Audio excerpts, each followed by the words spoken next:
Hi guys, Bigg Boss Malayalam season 7 live update ആയിട്ട് എത്തിയിരിക്കുകയാണ് കേട്ടോ.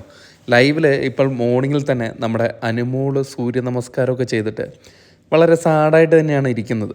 അപ്പം നമ്മുടെ അനീഷ് വന്നിട്ട് പറയുന്നുണ്ട് എന്താണ് പ്രശ്നം, അതൊന്നും വിട്ടില്ലേ എന്നൊക്കെ ചോദിക്കുകയാണ്. അപ്പം പറയുകയാണ് കുഴപ്പമൊന്നുമില്ല കേട്ടോ, ഇനി കുറച്ച് ദിവസം കൂടെയല്ലേ ഉള്ളൂ, അപ്പോഴേക്കും മാറിക്കോളും, കുഴപ്പമൊന്നുമില്ല എന്നൊക്കെ പറയുന്നുണ്ട്. അനീഷ കുറേ മോട്ടിവേറ്റ് ചെയ്യുന്നുണ്ട് അനുമോളെ ഒന്ന് പഴയ രീതിയിലാക്കി എടുക്കാനൊക്കെ ശ്രമിക്കുന്നുണ്ട്. പക്ഷേ അനുമോൾ ആ ഒരു സാഡ്നെസ് തന്നെയാണ് ഇരിക്കുന്നത്. ഇന്നലെ ബിഗ് ബോസ് കൺഫെഷൻ റൂമിൽ വിളിച്ച് കുറേ മോട്ടിവേഷനൊക്കെ കൊടുത്തിരുന്നു. പക്ഷേ അനുമോളിന് മാറ്റമുണ്ടായിട്ടില്ല. പക്ഷേ നമ്മൾ പ്രൊമോയിൽ കണ്ടപ്പോൾ നല്ല ആക്റ്റീവായിട്ടായിരുന്നു. പക്ഷേ ഇന്ന് രാവിലെ മോർണിംഗിൽ തന്നെ വളരെ ഗ്ലൂമി ആയിട്ടാണ് അനുമോൾ ഇരിക്കുന്നത്. അനീഷ് കുറേ നേരം സംസാരിക്കുന്നുണ്ട്. അപ്പം നെവിൻ വരുന്നുണ്ട്. നെവിനും നല്ല രീതിയിൽ തന്നെ സംസാരിച്ചൊന്ന് തണുപ്പിക്കാനൊക്കെ ശ്രമിക്കുന്നുണ്ട്. അക്ബറും സംസാരിക്കുന്നുണ്ട്.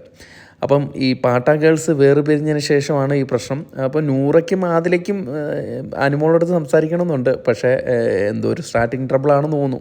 നമുക്ക് കാത്തിരുന്ന് കാണാം ഇവർ വീണ്ടും പാട്ട ഗേൾസ് കൂടിച്ചേരുമെന്ന്. ഏതായാലും ഇപ്പോൾ അനുമോൾ ഒരു സാഡ് മൂഡിലാണ്. അനീഷ് പുറകെ നടന്ന് ശരിയാക്കാനൊക്കെ നോക്കുന്നുണ്ട്.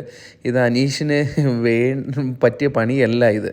അത് അനീഷിനെ നെഗറ്റീവായിട്ട് ബാധിക്കുള്ളൂ എന്ന് എനിക്ക് തോന്നുന്നു. കാരണം ഈ അനുമോളുടെ പുറകെ തന്നെ നടക്കുന്ന പരിപാടി അതെന്തായിക്കോട്ടെ, ഒരാൾ വിഷമിച്ചിരിക്കുമ്പോൾ അയാളെ തണുപ്പിക്കാനാണെങ്കിൽ അങ്ങനെ വിഷമിച്ചിരുന്ന പലരും ഉണ്ട്, അവരെയൊന്നും തണുപ്പിക്കാൻ പോയിട്ടില്ല. അതുകൊണ്ട് ഈ പണി നിർത്തുന്നതായിരിക്കും അനീഷിന് നല്ലതെന്നാണ് എൻ്റെ അഭിപ്രായം. പ്രേക്ഷകരെ നിങ്ങളുടെ അഭിപ്രായം കൂടെ രേഖപ്പെടുത്തുക. താങ്ക്